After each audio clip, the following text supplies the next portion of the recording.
This PowerPoint will be available online for your review on the Strategic Planning website, and the online comment section will be open for your feedback following the conclusion of today's presentation. So let's take a look at Strategic Initiative number 1. Promote integrative learning, discovery, and creativity. The goals: we will expand opportunities for students to experiencing the distinguishing hallmarks of a Cal Poly Pomona education. That is, integrative learning, discovery, and creativity. Number 2, all students will engage in experiential applied learning. Number 3, establish centers of excellence that capitalize on our polytechnic identity. And number 4, reimagine general education within the context of our polytechnic identity and programs. Strategic Initiative number 2, enhance student learning, development, and success. The big ideas, goals: number 1, provide programs, practices, and experiences that serve our diverse student body and assure learning and success. Number 2, re-envision the co-curricular experience of students as they move in, through, and beyond the university by creating innovative strategies of engagement and well-being. Number 3, develop student-centered and effective approaches to increase the retention and achievement of all students and eliminate the opportunity gap. And number 4, expand the digital student experience to provide timely and effective student services that support success. Strategic Initiative number 3, prepare students for the future of work and civic engagement. The big ideas, goals: number 1, implement a student success model that spans pre-admission to post-graduation.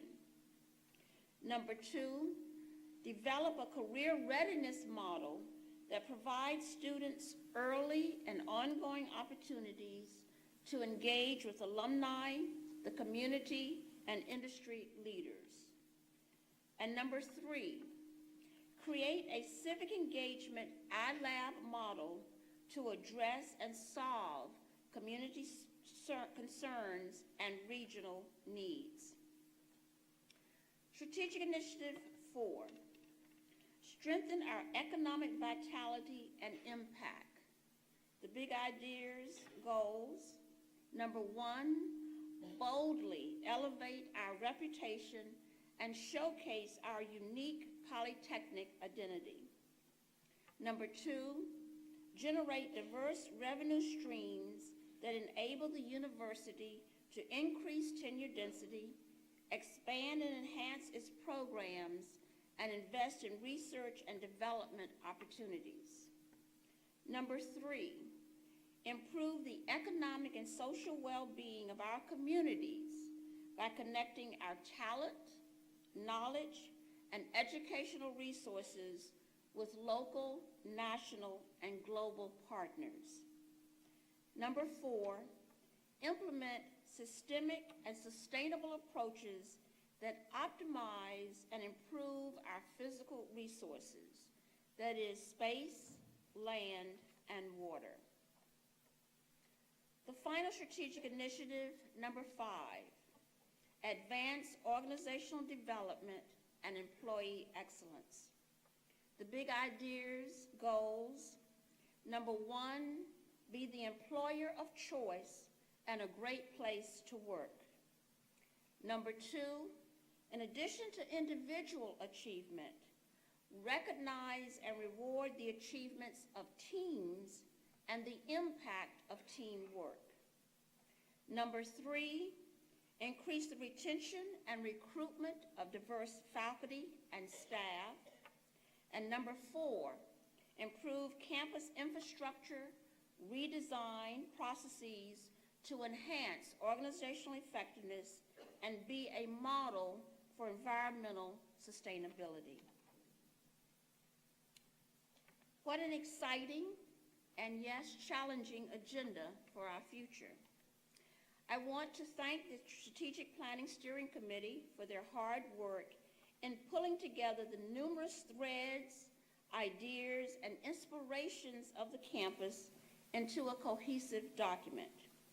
But most importantly, I'm extremely proud of and want to thank each of you, the faculty, the staff, the students, alumni, and all of our external partners and constituents for your enthusiasm, vision, creativity, and spirit of collaboration in helping define a bright, robust, and exciting future for Cal Poly Pomona. Again, please share any questions, your comments with the Strategic Planning Steering Committee at the Strategic Planning website. It is now my pleasure to introduce the Provost and Vice President for Academic Affairs, Dr. Sylvia Alva, and the incoming Chair of the Academic Senate, Julie Shin. Thank you.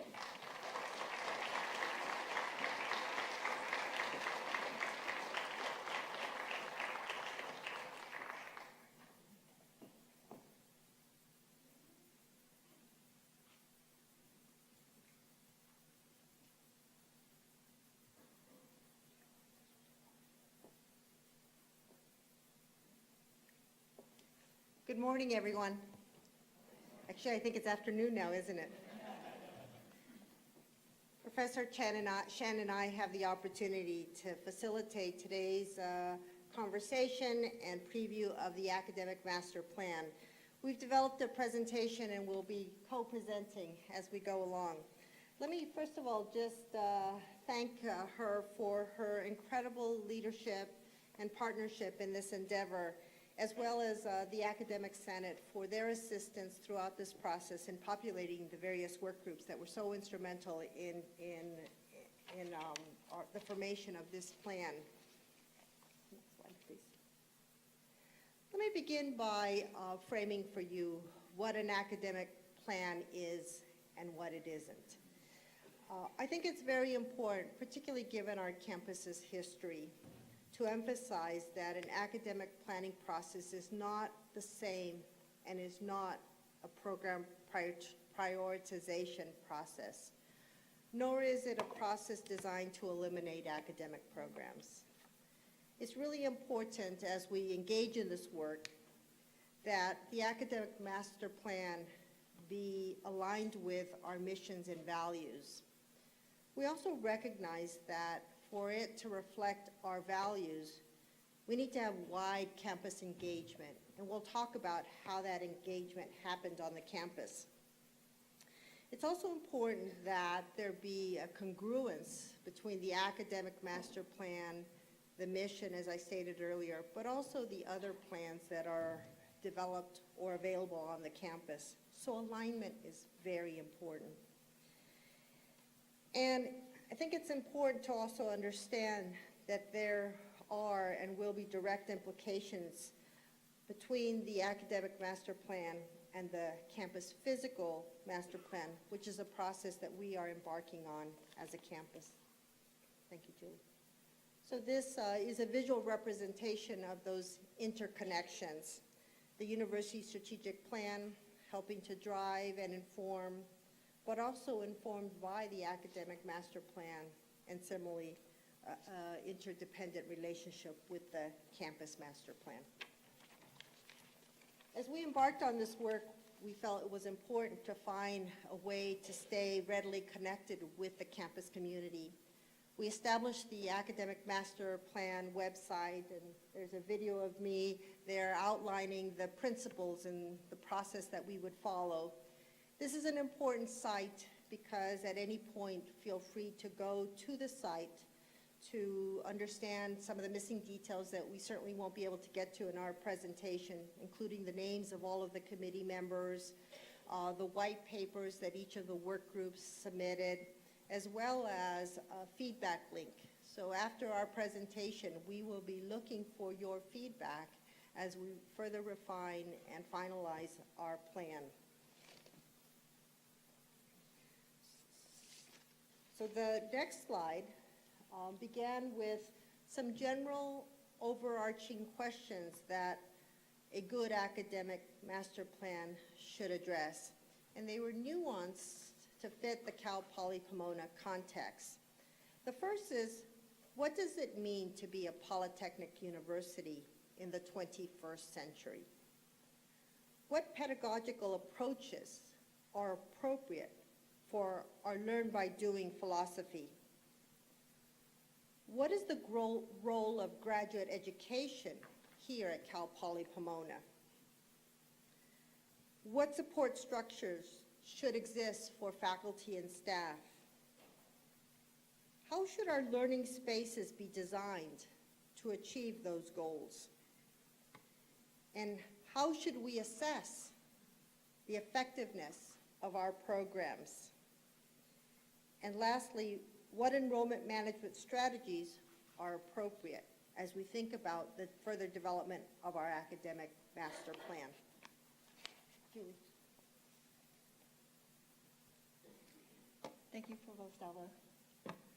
What we're sharing with you today has been a year in the making, and it was a true team effort with contributions from many of you. In fall 2016, we formed the steering committee and recruited the members for our 10 working groups. All of us met with our consultant, Dr. Jolene Kester, and each working group prepared responses to 10 critical questions that were drawn from feedback we received during the strategic planning process, designed to help us define our academic values. During winter quarter, the steering committee worked with our consultant to analyze the working group responses to identify major and unifying themes, and then worked with the groups to further refine them. Your feedback has been a key component of this process throughout.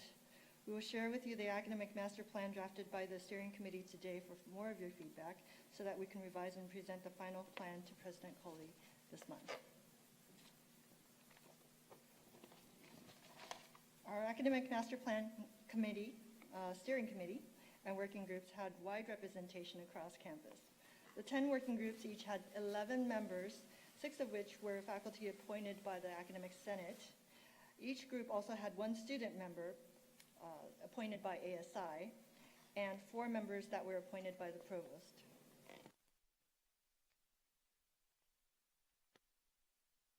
Chair of the Academic Senate, the president and vice president of ASI, a dean, a department chair, 1 representative each from the divisions of Information Technology, Student Affairs, and Administrative Affairs, and representatives from the provost's leadership team. Our academic master plan is composed of 9 emerging themes, each theme accompanied by action steps drawn from the individual plans of the 10 working groups. In a moment, we'll take another look at the 10 critical questions that our working groups grappled with just a few months ago in crafting their individual plans. Thank you, Julie, for outlining for the audience the role of the work groups and how they came together to identify the emerging themes and ideas. In addition to the umbrella questions that I framed earlier, they were given a set of more direct, critical questions that they were asked to reflect on as they developed their white papers. Again, these white papers are a must-read. They are very well done, and I'm very proud and excited about the work that they submitted. I won't go through them in great detail because they're all available on the web, and there are quite a number of them. But you get a sense of the range of questions. What does it mean to be a polytechnic university? How do we give expression to our learn-by-doing approach to learning? What kinds of new programs do we need to be considering given our polytechnic mission and direction, in particular as we respond to economic and workforce needs? As the university manages its enrollment and plans for its future, How does the mission, our polytechnic identity, encourage or inform the size and the formation of new and other programs? How do we begin to find the right mix of undergraduates to graduates, lower division to upper division students? 6, what kind of support will we need to achieve these wonderful opportunities? Are there recommendations or action items that will help drive resource development, resource enhancements, as well as the utilization of space? 8, what strategies are needed to advance student success? How should the university assess how well we're doing in fulfilling the promise as well as the ambition to position ourselves as the premier polytechnic university in the 21st century? In what ways specifically does the university have strategies, new strategies to approach this academic master plan? And the ever important, is there anything else? So we left it open to all the committees to make sure that we didn't limit their thinking, but allowed them an opportunity to address any and all issues that would be important in the development of a academic master plan. So the next slide lists a set of emerging themes, and I'd like to ask if we could have all of them presented. These will be used as the skeleton for how we will be presenting to you the academic master plan. Each of these emerged as themes. We'll summarize the themes, but also some action items that have been informed by the conversations and the white papers around each of these areas. So take a look at them because in some ways this is the table of content to the rest of the presentation. So let's start with chapter 1, so to speak, polytechnic identity. So there are a number of very rich ideas here, and I can share with you that President Emeritus Jolene Kester, who served as the consultant to our project, was very excited and very thrilled to see the richness in the campus community's response to what does it mean to be a polytechnic university. So I want to share with you some of the themes that emerged from those white papers and those conversations. By polytechnic identity, a university in which academic programs depend on theory, practice, and research applied to real-world problems and focused on discovery and innovation. So you'll see the term discovery and innovation.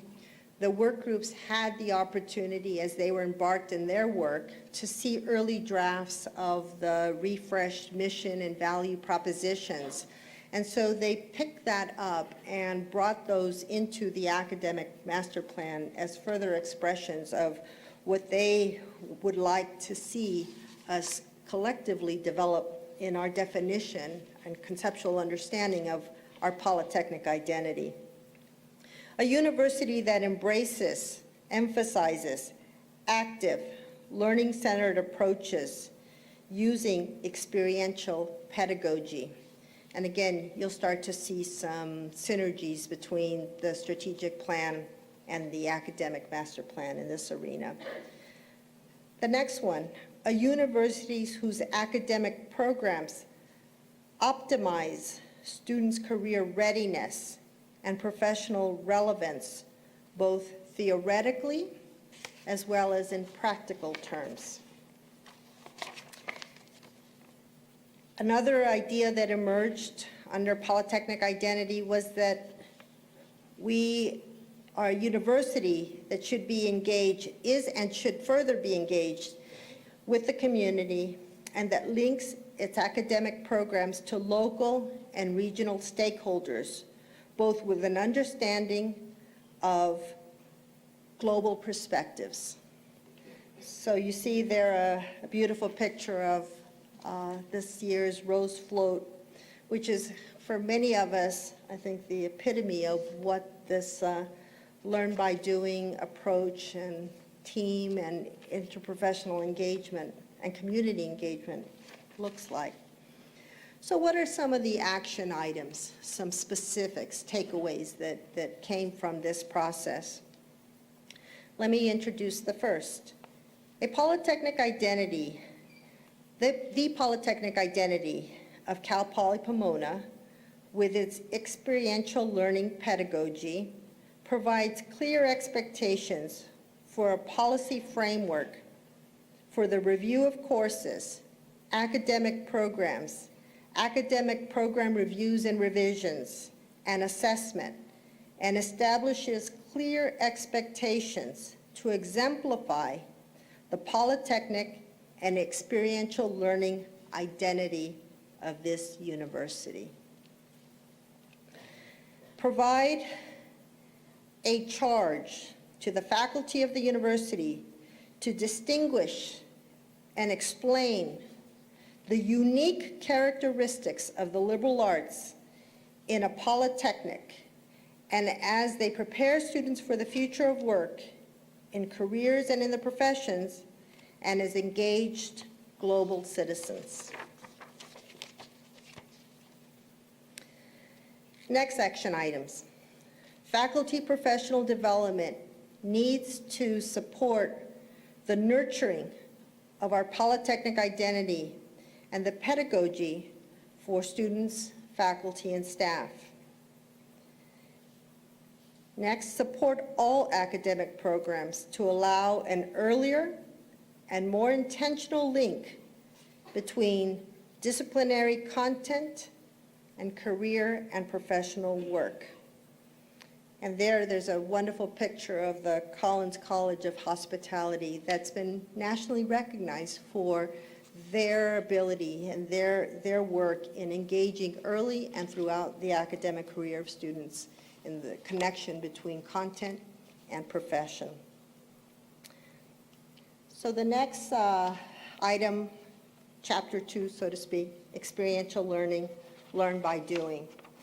It was very evident to us, both at the strategic campus level and the academic master plan, that there is strong alignment, a strong commitment to our learn by doing tradition. But it's important to emphasize that learn by doing is not synonymous with polytechnic, but rather it's a means, it's a strategy, it's a way in which we give expression to the implementation of our polytechnic identity. And we see two great examples of that.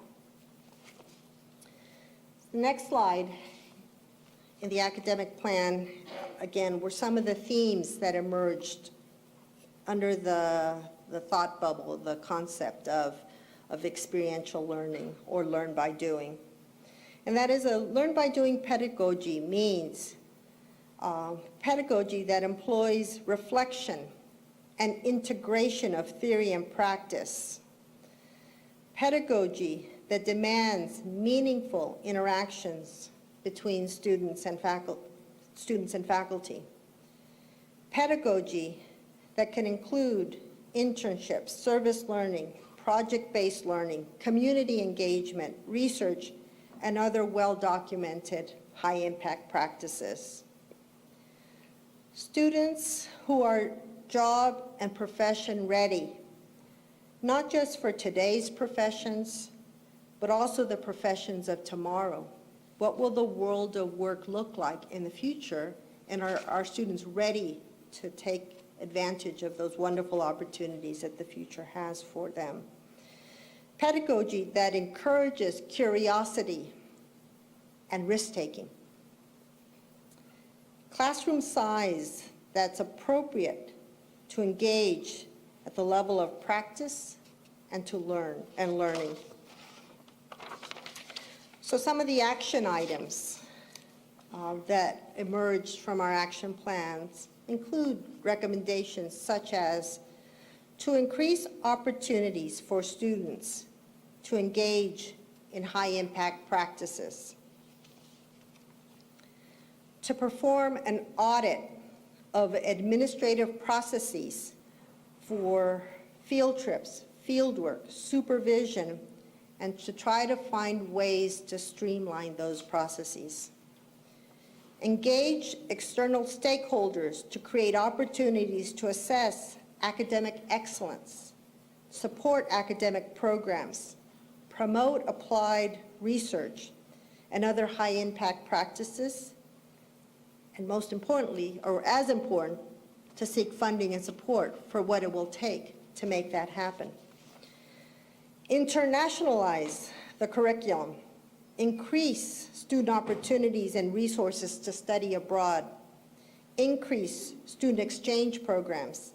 Increase international student and scholar engagement and enrollment. Julie. Chapter 3 is additional support identified to exemplify our polytechnic identity. And we have some great ideas to share with you here. The first idea is having the tools, time, technology, and training for experiential learning methods. Next is to hire more faculty and staff. And also, we need more support for research and better lab and classroom spaces. And here are the proposed action steps. Develop a 3 to 5 year plan for hiring tenure-track faculty to better exemplify our polytechnic identity. Review campus policies and procedures to enhance the learn-by-doing pedagogies and support faculty scholarship. Okay. Chapter 4 is student success. Here are the ideas that have emerged under this theme. More tenure-track faculty hires to increase tenure density. More collaboration between academic affairs and student affairs. Collaborative and targeted team advising, especially college-based student advising. Targeted support services for special groups of students. Improving enrollment management, especially scheduling of bottleneck courses. And finally, reducing high DUF classes. And here are the proposed action steps. Increase opportunities for students to engage in high-impact practices such as team-based projects, undergraduate research, service learning, internships, and study abroad. Oops, what did I do? I'm sorry. Okay. Get rid of institutional barriers to degree completion. More financial aid to students in need. And targeted student support services and improved use of data, especially for department chairs. Thank you, Julie. Okay, next chapter. Degree program growth and support, both current as well as new degree programs. Here are some of the ideas that emerged in these white papers and conversations. Recognize that it's important to support our existing programs as well as identifying resources to support the creation of new programs. The decision-making around which programs to develop needs to remain in the hands of departments and colleges. There were some suggestions, recommendations of potential new, particular interdisciplinary degree programs and cluster hiring areas, big data, data integration, entrepreneurship and innovation, sustainability within an urban context, healthcare, and global international leadership. Let me get to some of the action items that emerged from our discussions of program growth and support. The first action item is that any new proposals for academic programs, concentrations, should include an accurate summary of the anticipated cost in terms of faculty, equipment, and space. We need to find ways to support current developing centers of excellence and use those centers as a guide to adding new interdisciplinary academic programs. And 2 examples of that are provided. Given our polytechnic identity, provide faculty support to develop programs and certificate specialties through the College of Extended Education to address workforce needs. The next chapter dealt with the ratio of freshmen to transfer students on the campus. Here there are a few ideas that we want to capture for you.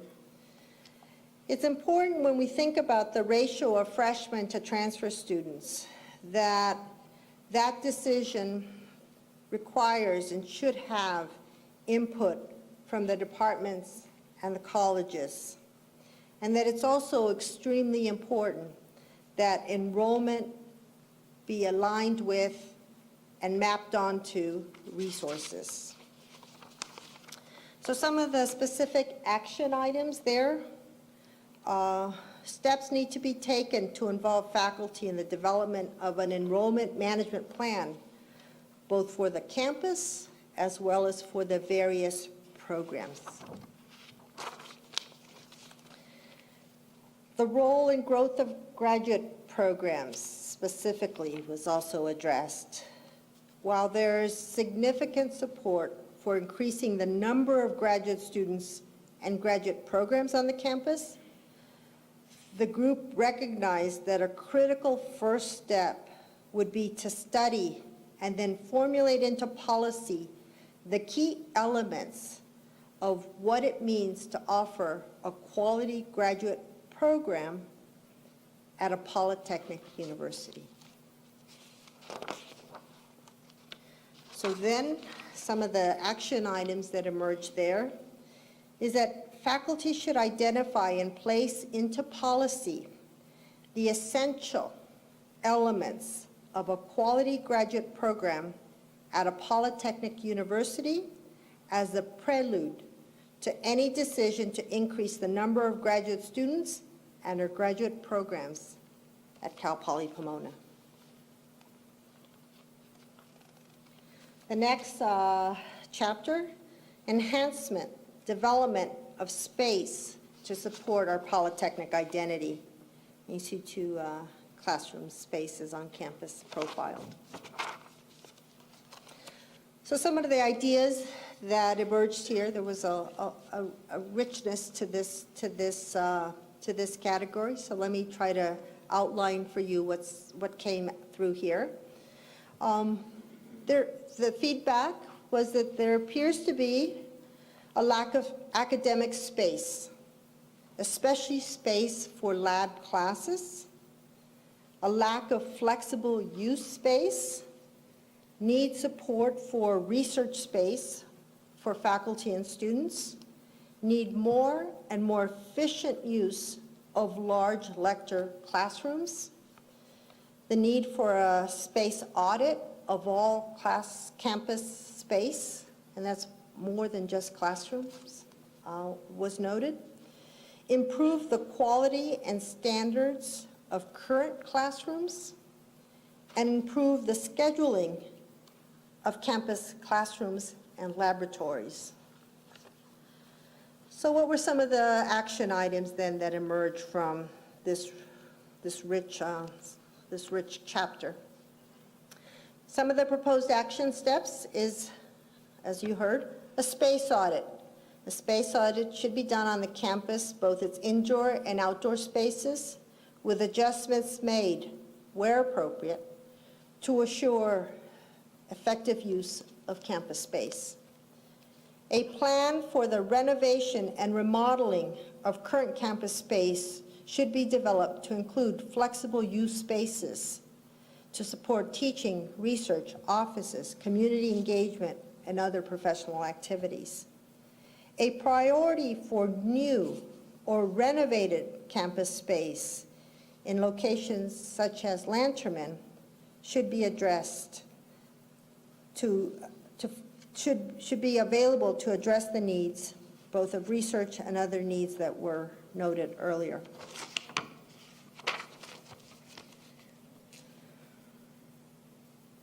Other action items around space: a new and improved space scheduling and allocation system needs to be developed and implemented. A new or more efficient class scheduling system. Large lecture spaces need to be used more efficiently, and we need a comprehensive parking management plan. We get to the next emerging thing, program assessment. Here's a theme that requires much more development. When you scan the white papers, there's a dearth of both ideas and action items. So the steering committee is recommending that we take this particular and extremely important theme back to the WAS steering committee, the WAS work groups, decision makers on campus for a second pass at what should be in our program assessment category. We've come a long way since the initiation of this process, but this can't be left blank. We need to flesh this out and so develop that further. So that's a to be determined theme. So we will now open the floor to questions. If you have a question, step in, Marissa will come and give you a mic. Well, while we wait for any questions, I invite you to take note of two other ways in which you can convey your feedback. One is the email. We have a dedicated email for the academic master plan. Invite you to send your feedback. We also have the website that I profiled earlier that had the feedback tab, and I invite you to use that as well to give us feedback. If I, thank you very much. Thank you very much. If you have a question, we would love to hear your questions. If you have a question, simply raise your hand and we will bring the mic to you. There's one. Right. Good afternoon, Dr. Alva. So I had a question regarding the faculty and the space. So in the talks in our particular college, we know that we've run out of space for certain departments leading up to a problem this upcoming year. And so with regard to the audit, with regard to these flexible use spaces, is there anything in the short term, because this is all great for the long term, but come fall, we need room numbers, we need lab numbers. It's not just a philosophy issue anymore. So looking in the short term, is there anything that we can know that would be some sort of respite for the situation? You raise a very important question. I'm looking for Danielle, Walter. So let me shoot from the hip then. The campus will be conducting an a space audit, I believe this summer. We need that space audit. We need that information, especially as we start a new term, hire new folks, but we also need it in a very urgent way as we begin to prepare the fall class schedule for fall of 2018. Any opportunity that I have, I make it a point to emphasize to whoever will listen that we are taking 3 terms and stacking them up on two terms.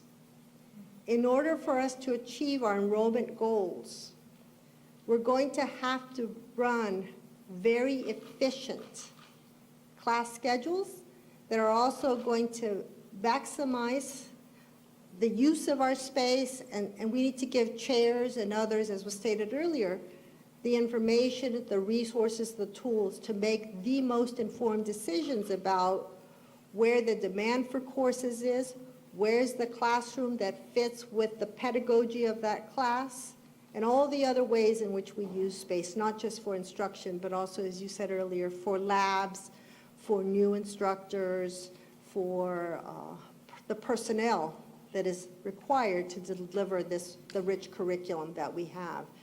So my own experience with space is anytime you have space, you find ways to use it and need more.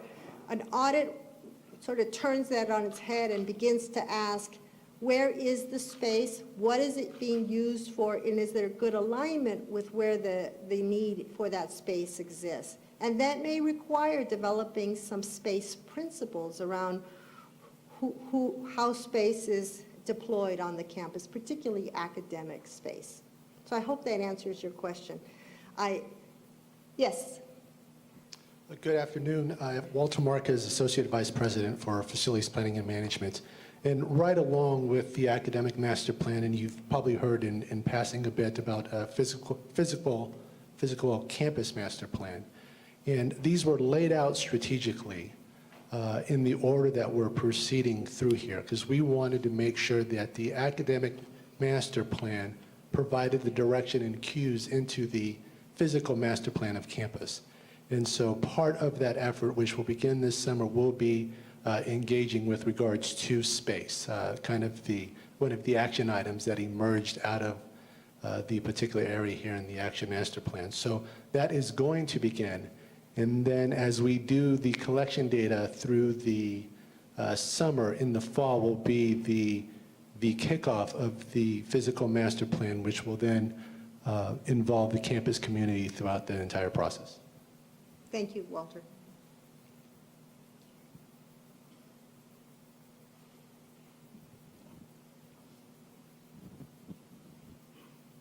Hi, my name is William Cervantes, and I noticed you said that you want infrastructure growth in the school. I wonder if the infrastructure has anything to do with the improving Wi-Fi in buildings? Because I feel like to Proving the what? improve Wi-Fi in buildings, especially the engineering building, I feel like that's a real bottleneck where a lot of us are trying to like that's where most of our information comes from now. And like, I think our average speed's like 0.2 megabits per second. Average household's like 10 megabits per second. So it's like, we're all trying to go to one spot, but like we all can't get information because it's all just bottleneck. I was wondering if Wi-Fi is an improvement into the infrastructure for the school. Would you hand the mic to the fellow in front of you? Darn, you found me.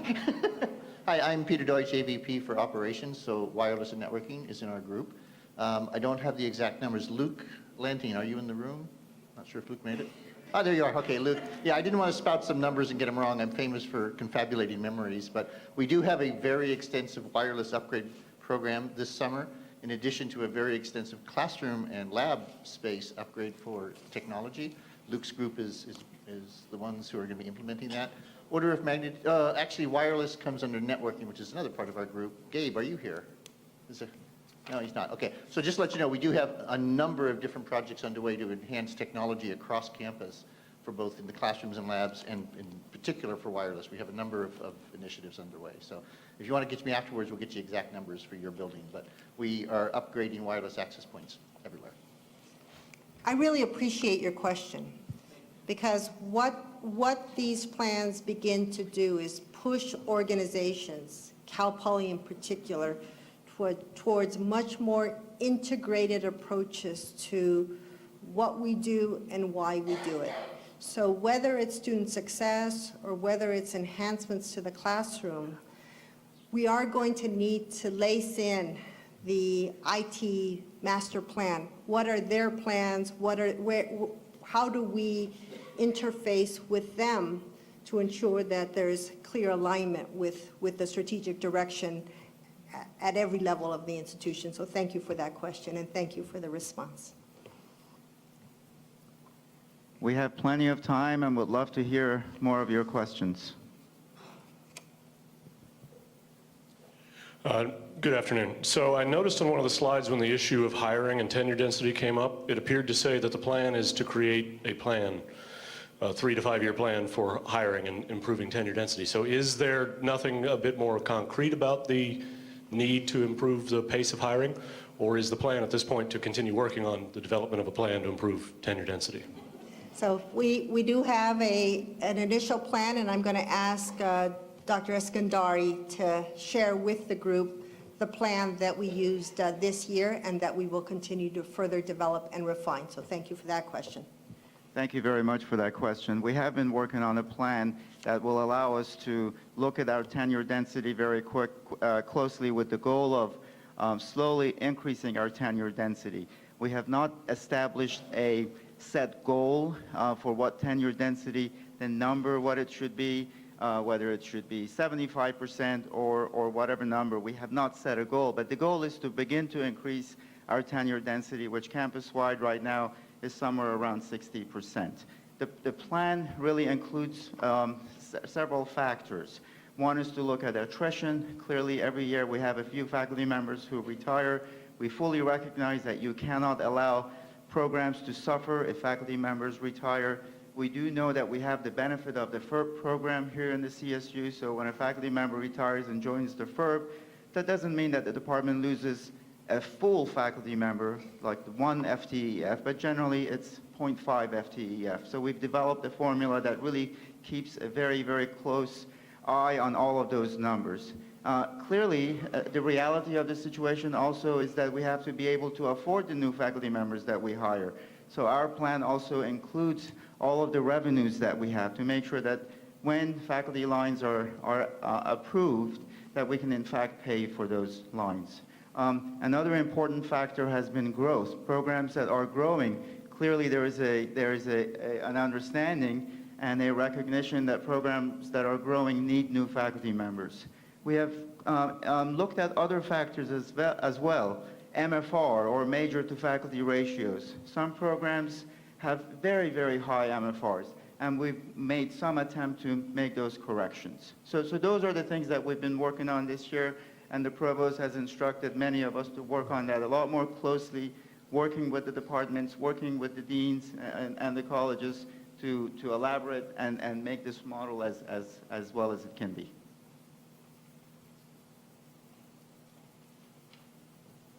Any other questions? Are there any members on any of the working groups who would like to reflect on the experience?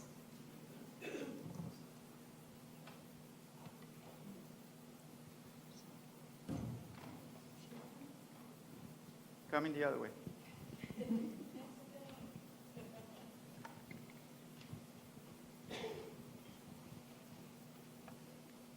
Hi, Provost Alva. I was a member of a working group, but I wasn't raising my hand to comment on that, though I enjoyed being part of Working Group 4, I think it was. My question for you is, as an associate dean who's in charge of student success, do you see, I know you don't have a crystal ball, but do you see continued sort of regular funding hopefully coming to the campuses to support things like supplemental instruction and, high impact practices and these sort of pillars of student success, well-staffed, student success centers? Because I feel like we're all getting really good results in our colleges with our student success activities, but it's hard to not be able to plan. For example, we have a really successful supplemental instruction experiment, I call it, going on this year with one of our economics classes. And it would be wonderful if we could plan for that, for a certain amount of instruction and release time for the faculty oversight on a yearly basis.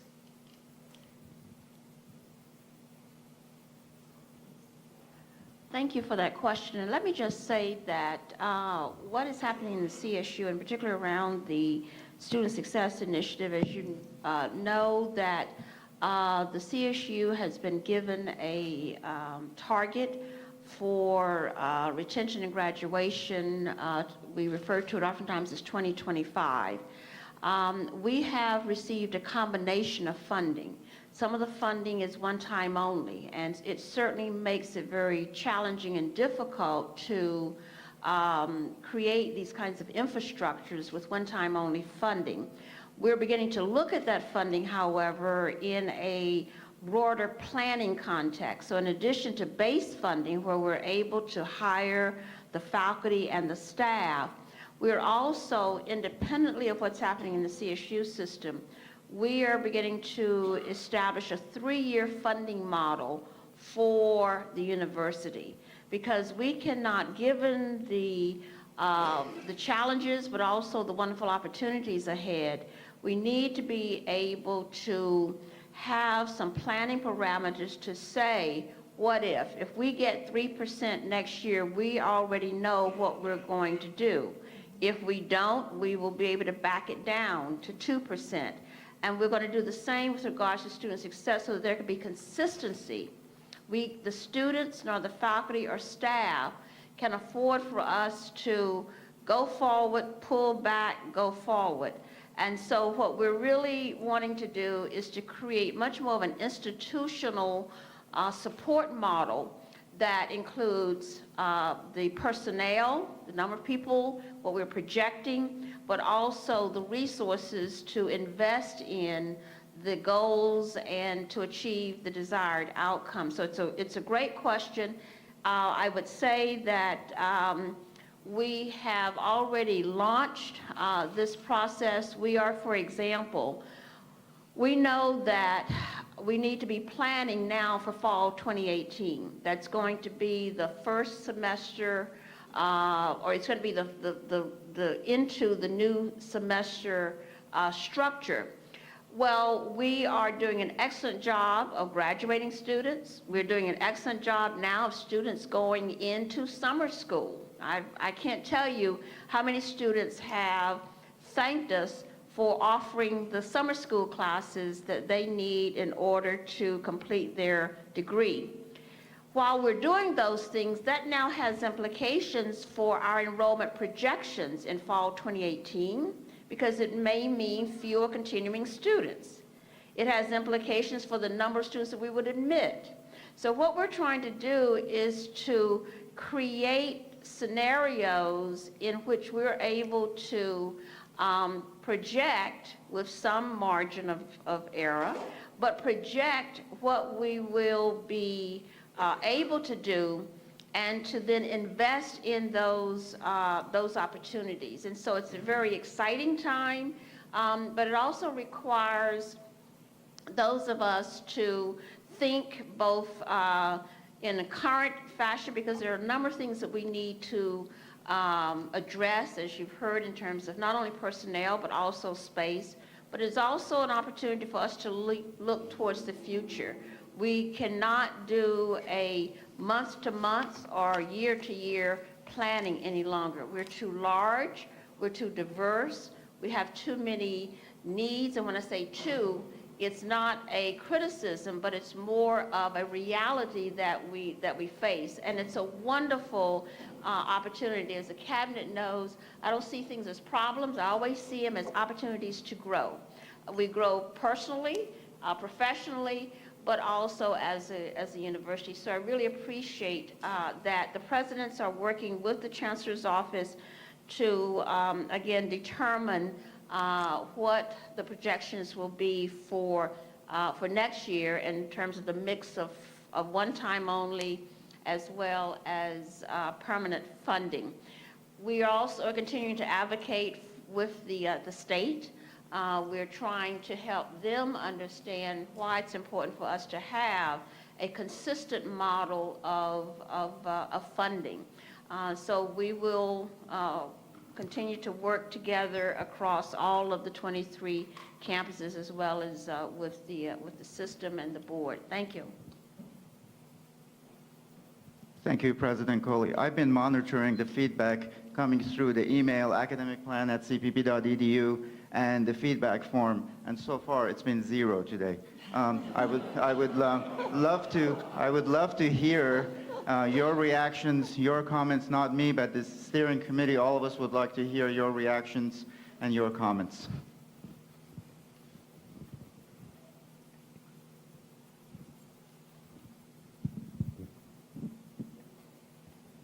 Thank you so much. Good afternoon, Good afternoon. Dr. Silva, Dr. Coley, Soraya, and Dr. Shan. I'm from College of Agriculture, IS, AMM Department, Tony Espinas. And thank you, first of all, thank you for doing this. I've started here as a student in 1989, graduate electrical engineering 2011, work here in the College of Engineering in 2001, and transferred to College of Agriculture in 2005. My question, ma'am, is about positioning. I noticed and I've seen the strategic initiative planning, the vision of keeping the Polytechnic identity, which is really good. The thing that I would like to see, though, is like if you know familiar with the game of chess. I played that since I was grade school, and games of the generals. You position yourselves, and what I've seen though is from 1989, there's been a new college buildings that's been growing up or been building, like College of Engineering, we have a new one. College School of Hospitality, new, College of Business. And I thought I would like to see positioning of trying to, maybe not be in this level or probably in the chancellor's level, to help all the other colleges position themselves and in collaboration with all their departments, to make plans in building these college new buildings. So in that formation, in that strategic planning, including that in the strategic planning of building new buildings with high class or state-of-the-art technology classrooms and all that, we're going to attract more faculty, better faculty and more students to come over. And all these, especially in the, I would say, 10 billion people population, you're what, 2020, 2030? Well, we need more food. So maybe I'm kind of partial a little bit towards College of Agriculture. We've been here, we're the pioneer here. We don't have a new state-of-the-art building yet. And so, but maybe let all the other colleges first get their buildings. And maybe since we're the first one, we'll get our buildings last. The College of Agriculture building last with the state-of-the-art faculty facilities for instructions and laboratories and all that. I'm not sure if I'm clear, but it's just a matter of vision is also in positioning, our agenda, our strategic planning and all that. So I see that in the vision, but I think we need to write it in black and white as well. Because if we don't write it, we don't go for it. Good question. Thank you so much. Thank you again for that critical question. And let me just very briefly share with you the shift that has taken place within the state with regards to and has implications for buildings. We now, it used to be that the state would cover the debt service for buildings. The state no longer does that. And when you talk about Collins is a perfect example where those funds were private funds. And so one of the things that universities, CSU, is we're trying to now look at how do we expand our outreach to prospective donors, to alums, others who can support us in the array of opportunities as well as addressing the needs that we have. And so buildings are the way in which campuses can achieve buildings. I mean, we've been on the list for, I don't know, how many years? Where's Walter? I thought I heard him earlier.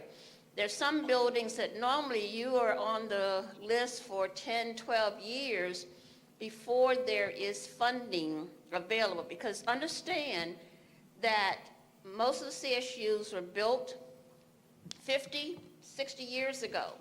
We're coming into a period now where we need infrastructure, we need upgrades, and you're right, we need new buildings.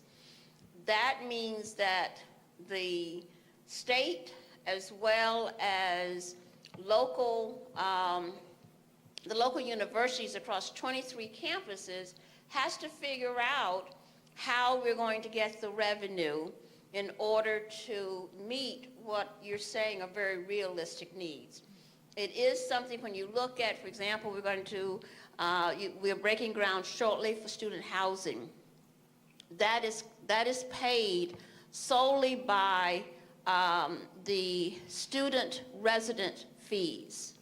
And so that ends up, when you look at that in the totality, we've got to find different revenue streams in order to support the broader needs that we have. So to get state funding for buildings is going to be, it's going to change the nature in which campuses will even be in the queue for those.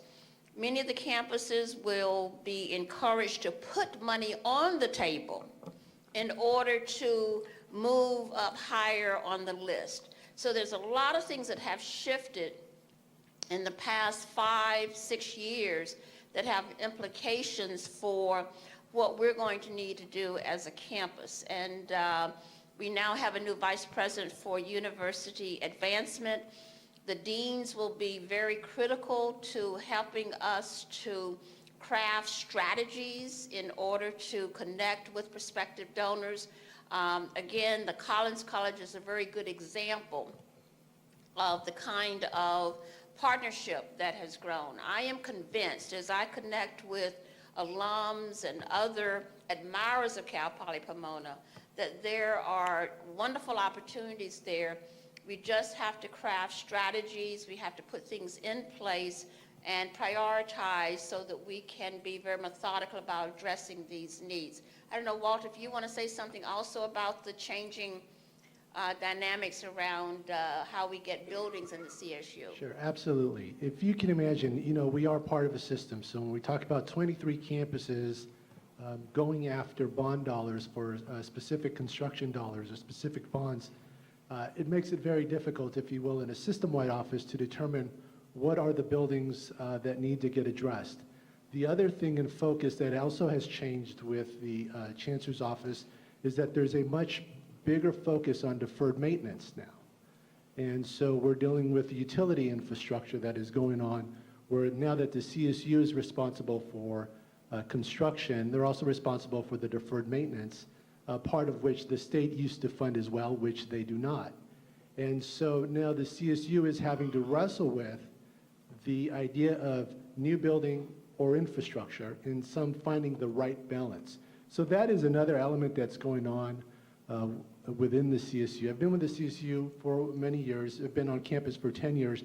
And one thing that we're very fortunate on this campus, for many of us who've been here 10 plus years, this campus has been under construction for quite some time. When you think about the renovation of Building 3, the library, Collins, Bronco Student Center, I'm just starting to name a construction that has occurred on campus. Now, I know it doesn't specifically address the, a college, and you may think, well, my college hasn't been addressed yet. This campus is kicking off, and I don't want to sound like a broken record with regards to the physical master plan, but that is kind of the opportunity now as we have our guidance, if you will, from the academic master plan, that we begin to start prioritizing, given this new world of financing that exists within the CSU, as to how we're going to prioritize our buildings, not only buildings, but also the space that doesn't have buildings and the importance of making sure that we keep open spaces on this campus.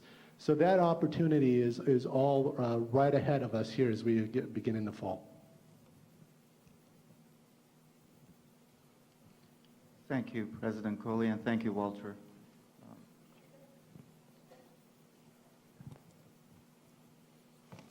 There's a question here. Professor Mio has a question.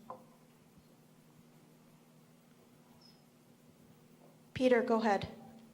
Oh, okay, thank you. Well, I also happen to be from the AMM department, Peter Kilduff, department chair. One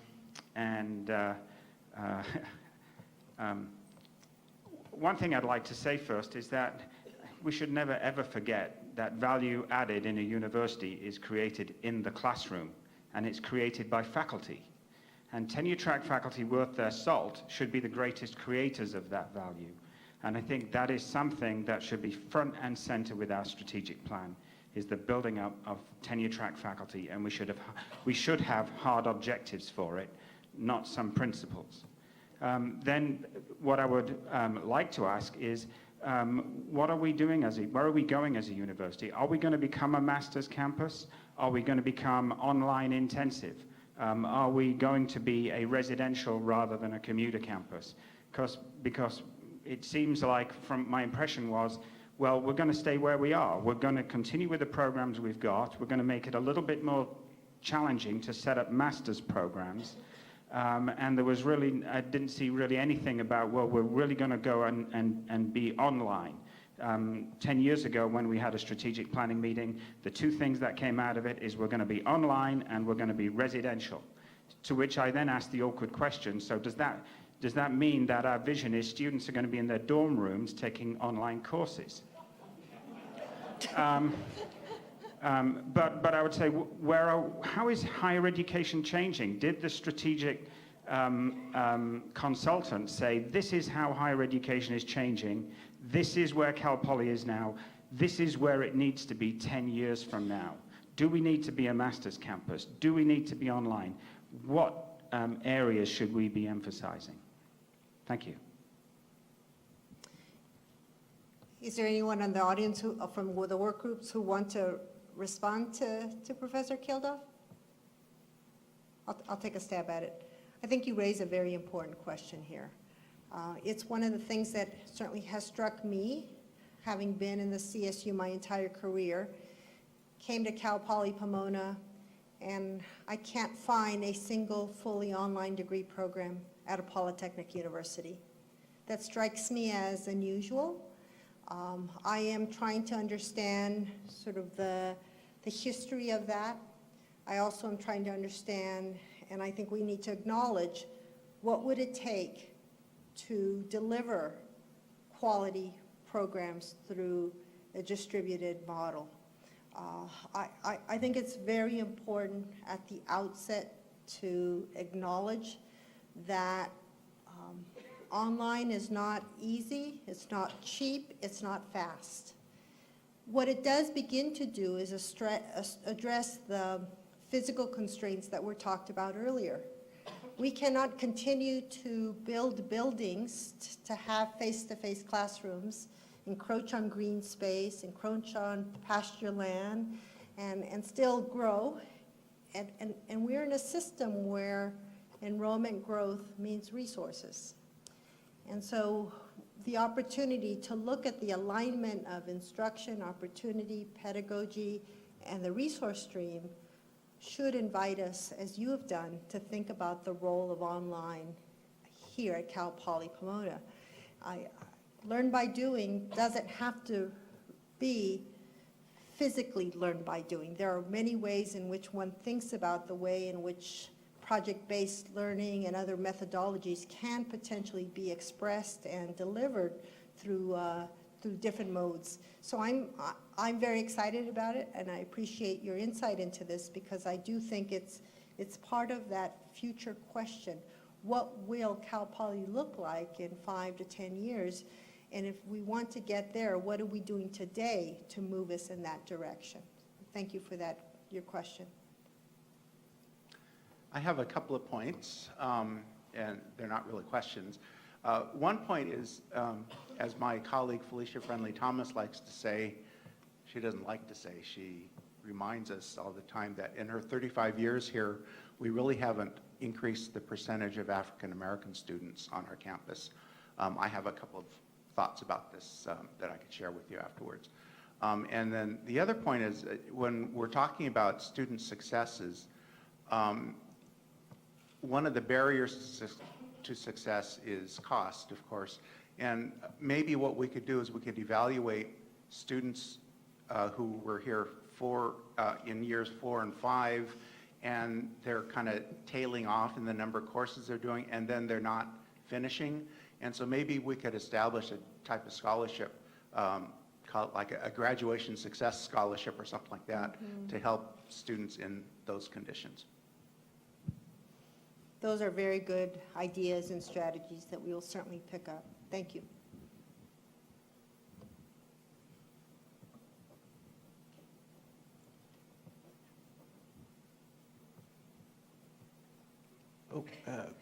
Hi, Provost Alva. My name's Fernando Marquez. I'm an outreach counselor. And I wanted to ask a question. I saw that there was a bullet point regarding the freshman to transfer student ratio. I visit a lot of transfer centers, and I can tell you that every time I schedule a visit that I am booked. We get a lot of interest from transfer students, and I just wanted to kind of ask where we've been at in terms of that ratio and where we might be headed. Good question. I saw Kathy. Is she still here? Kathy. Actually, I missed that question. because I was The gonna- question is, what is the ratio currently of freshmen to transfer? Okay. And where are we moving on that ratio? Okay, What are the ideas? Currently, the ratio between freshmen and transfers is about 50% in terms of the entering class each year. We're looking very closely, as was mentioned, at the academic programs and have those programs, the program capacity, really help answer that question. I know there are a lot of differences between the culture when you have a lot of freshmen as opposed to transfers and vice versa. So I think that's one of the things that we're going to be giving a lot more direction to. So we don't have a future percentage. There is an expectation from the CSU that we have a percentage lower division, upper division, but we are currently at about 50%. That will probably shift a little bit within the next couple of years. And then also, did that answer your question? Okay. And Jeff, I wanted just to add something to your question about grants or incentives for students to finish up. We did begin that this summer. We created completion grants for students who are close to graduation that if they did attend summer, they would be able to complete their degree in the summer. So we did offer that through the financial aid program this year, as well as a lot of additional grant support for students that were maybe not real close to graduation, but that wanted to get a little bit closer. So we have begun that. We also hear that the federal government has approved year-round Pell Grants, That's correct. which will next summer provide additional opportunities, resources for students to use their federal financial aid eligibility to enroll in a summer term. So maybe you can shed a little more Sure. details to that. Right now, we occasionally have students receiving Pell Grants during the summer, but it's only those students who didn't use their full Pell Grant in the preceding academic year. Beginning next summer, the summer students will be able to receive the Pell Grant, and that will be in addition to the amount that they've been allocated for the academic year. So students really aren't going to have to make a choice. Do I want it in the summer? Do I want it in the academic year? But that will be a supplement. So that's a good thing.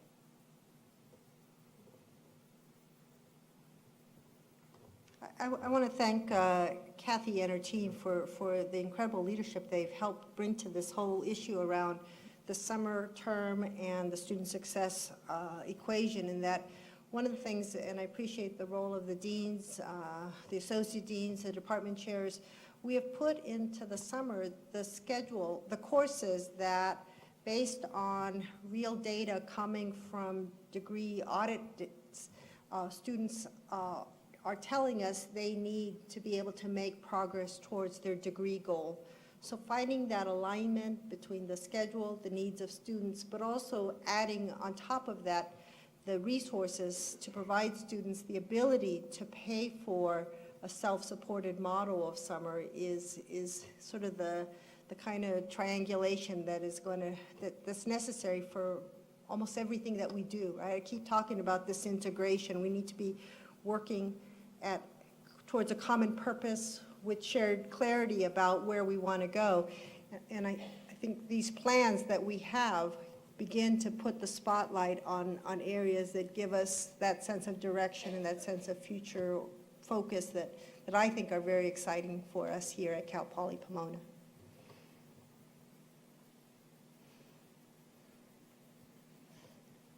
Question?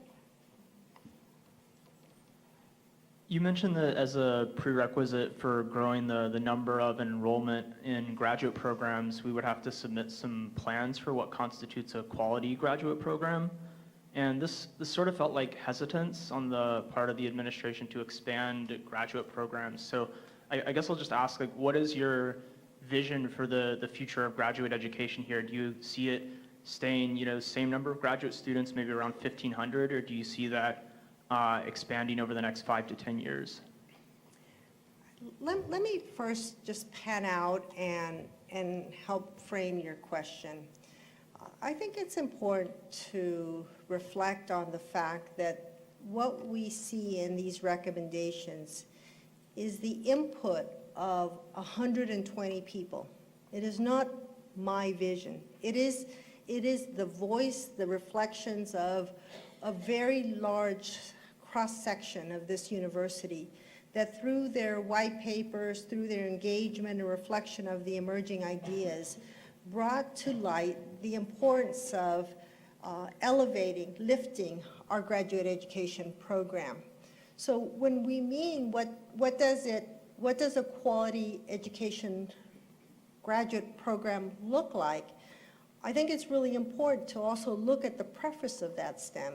And it invites faculty engagement, Senate committee work, to begin to dialogue and put forward what are those elements that we would want to see in our graduate programs, particularly given who we are and the strengths and the areas that we want to further develop and be areas of distinction. And so it is not to say either we will or won't grow graduate education. What I heard was an invitation to think about what types of graduate programs should we be thinking about moving forward. So I see opportunities for interdisciplinary graduate programs. I see opportunities to think about graduate programs that are potentially more closely aligned with workforce, economic, emerging trends and needs in the market. It also opens up opportunities to think about the continuing education of the workforce. Having a degree, a bachelor's degree, is not a guarantee that you're going to be at the cutting edge of your profession and your work for the rest of your career. The world of work is changing so fast that we need to think about how do we assist our students, our alums, displaced workers, and others to stay at the forefront of the ever-changing, rapidly changing world of work. So it really is an invitation to engage in that type of deep reflection and thought to what will we want, well, I say we, the faculty, what will we want to develop as signature graduate programs here at Cal Poly Pomona. So I hope that answers your question. We do have time for 2 more questions.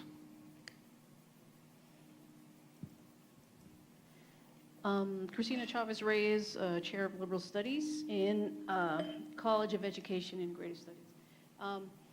My question is around the theme of experiential learning or teaching. We all are pretty, I think, safe to say that we're, as educators, pretty siloed in our own departments. And this, to me, would seem like a point at which we could really develop some collaboration, because by and large, most of us are not trained in how to teach. And so this would be, if this was something that we were going to do across the campus, I think it would be, it should be a collaborative effort. But I want to know what the administration or what resources would be available to be able to do both those things. So what you point out is a very important part or tenet of an academic plan. It begins to highlight things that we aspire to do. And so the next step of this is to begin to develop the work plan. What will these action steps look like? Some of these steps, as we talked earlier, the audit may happen very soon. Other items are going to take more iterative approaches, engagement with the committee.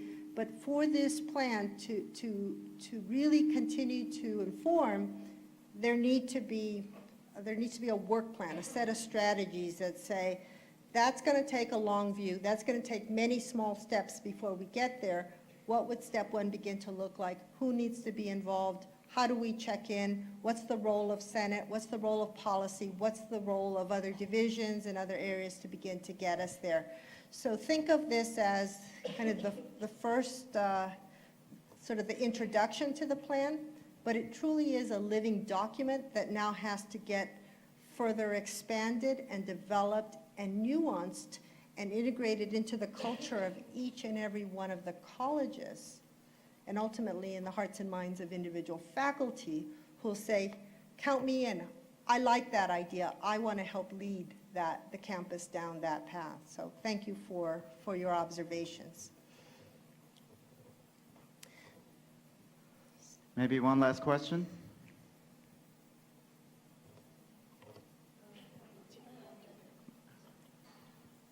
That's for after this meeting. All right, so let's thank President Coley, Provost Alba, and Julie Shen.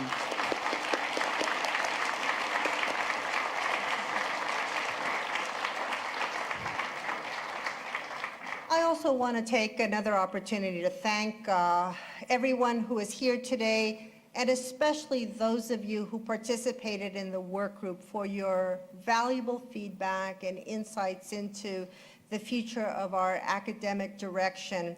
And I look forward to continuing to stay engaged with all of you as we take those next steps. So thank you all very much for joining us today. Thank you.